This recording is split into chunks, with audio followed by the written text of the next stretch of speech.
Assalamualaikum warahmatullahi wabarakatuh. Apa kabar anak-anak sekalian? Mudah-mudahan pada kesempatan kali ini kita semua masih diberi kekuatan dan kesehatan dari Allah sehingga bisa menjalankan pembelajaran dengan baik. Anak-anakku yang berbahagia, sebelumnya selamat HUT RI ke-76. Mudah-mudahan kita semua yang sampai saat ini bisa mengisi kemerdekaan Republik Indonesia. Anak-anakku yang berbahagia, pada kesempatan kali ini Ustadz mau menyampaikan pembelajaran Ismuba yang ke-6, yaitu tarikh kisah Nabi Yahya alaihi salam. Sebelum memulai pembelajaran, kita buka dulu dengan bacaan basmalah bersama-sama. Bismillahirrahmanirrahim. Anak-anakku yang berbahagia, yang pertama yang akan saya sampaikan yaitu silsilah atau biografi Nabi Yahya alaihi salam. Yang pertama, siapa Nabi Yahya itu? Nabi Yahya nama lengkapnya adalah Nabi Yahya alaihissalam bin Zakaria. Jadi Nabi Yahya itu adalah anaknya Nabi Zakaria. Nabi Yahya alaihissalam menempati urutan yang ke-23 dari nama-nama Nabi yang wajib diketahui oleh umat Islam. Siapa nama ayahnya? Ayahnya bernama Zakaria alaihissalam. Zakaria alaihissalam adalah Nabi yang wajib diketahui oleh umat Islam yang menempati urutan ke-22. Kemudian ibunya Nabi Yahya bernama Isha atau Eliseba. Siapa Eliseba? Eliseba itu masih saudaranya Hana. Dan siapa Hana itu? Hana itu ibu dari Maryam. Mungkin anak-anak kenal siapa Maryam. Siapa Maryam? Maryam itu ibunya Nabi Isa alaihi salam. Jadi Nabi Yahya alaihissalam masih saudara sepupu dengan Nabi Isa alaihissalam.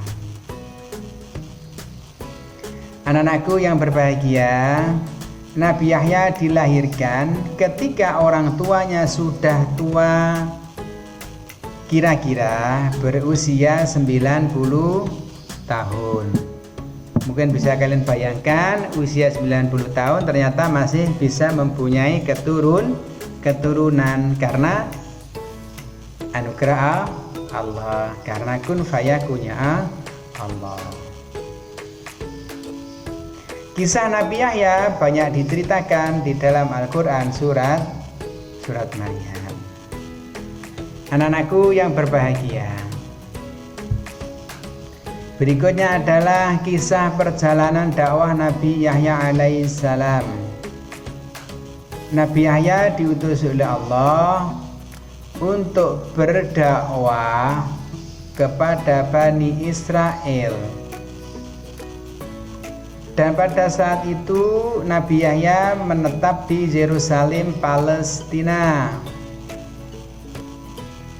Ketika Nabi Yahya berdakwah, Yerusalem dipimpin oleh seorang raja yang dolim, yang lalim, yang bernama Herodus. Jadi ketika Nabi Yahya diberi tugas sama Allah untuk berdakwah kepada Bani Israel di Yerusalem, Palestina, pada saat itu bersamaan dengan masa jayanya Raja Herodus. Ketika berdakwah, tantangan yang dialami oleh Nabi Yahya alaihissalam yaitu terjadinya sebuah percintaan hubungan antara Herodus, seorang raja, dengan anak tirinya yang bernama Putri Herodia. Jadi seorang raja ada hubungan khusus percintaan dengan Putri Herodia sampai mau menikah. Herodus mengundang Nabi Yahya untuk dimintai pendapat tentang rencananya mau menikah dengan Putri Herodia. Ketika itu pula Nabi Yahya menolak, tidak mengizinkan. Kenapa tidak mengizinkan? Karena itu adalah melanggar larangan Allah.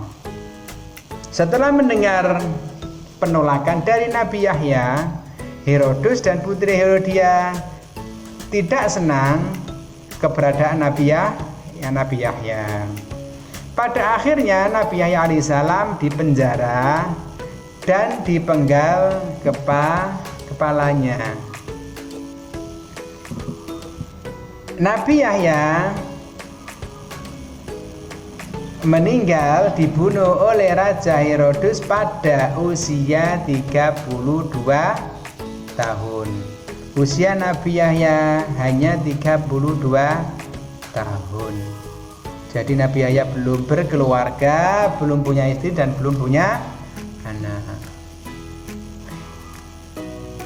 Yang pada akhirnya Allah Subhanahu wa taala mengazab Raja Herodus dan pengikutnya karena perbuatannya yang sudah membunuh Nabi Yahya dengan cara dipenggal kepalanya. Anak-anakku yang berbahagia, selanjutnya adalah tentang perilaku Nabi Yahya yang patut dicontoh. Apa saja yang patut dicontoh perilaku Nabi Yahya? Nabi Yahya adalah nabi yang tidak pernah menyekutukan Allah. Segala sesuatu adalah ada di tangan Allah. Percaya sepenuhnya bahwa Allah yang menciptakan bumi dan seisinya, tidak ada yang lain. Perilaku yang kedua yang patut dicontoh adalah selalu menjauhkan diri dari perbuatan maksiat kepada Allah. Tidak pernah berbuat maksiat. Mudah-mudahan kalian juga semua sama. Itu yang harus kalian contoh, selalu berbuat baik, beribadah kepada Allah, berbakti. Yang nomor 3, selalu berbakti kepada kedua orang tua. Ya, yang nomor 3 ini yang harus kalian contoh. Saat ini kalian masih sekolah dasar, kelas 5 lagi. Jadi harus selalu berbakti kepada kedua orang tua. Kalau diperintah harus dijalankan, kalau dilarang ya tidak dilakukan. Insya Allah apa yang diperintahkan oleh orang tua kita itu adalah bentuk kasih sayang kita, dan orang tua itu ingin kalian semua menjadi orang yang solehah. Perilaku yang patut dicontoh yang keempat adalah bahwa Nabi Yahya tidak pernah sombong. Anak-anakku yang berbahagia, kalian semua tahu kan sombong? Sombong itu merasa hebat, merasa luar biasa dibandingkan yang lain. Ingat, sombong, orang yang sombong itu maka pahalanya akan hilang karena kesombongan. Mudah-mudahan kalian termasuk orang-orang yang tidak sombong. Berarti harus apa? Rendah hati. Lawan katanya sombong adalah rendah hati. Jadi siswa kelas 5 SDN Dubes harus selalu rendah hati, tidak sombong.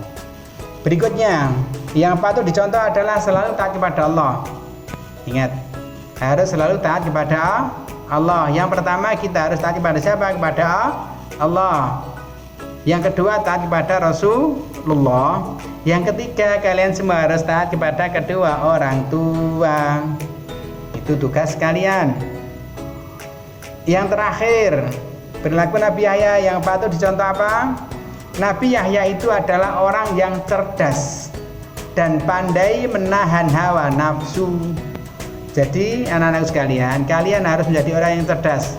Cerdas dalam melihat situasi kondisi yang bagaimana, cerdas menghadapi sikap, cerdas dalam berpikir, dan pandai menahan hawa nafsu. Berarti kalian semua, kita semua harus selalu sabar dan tawakal.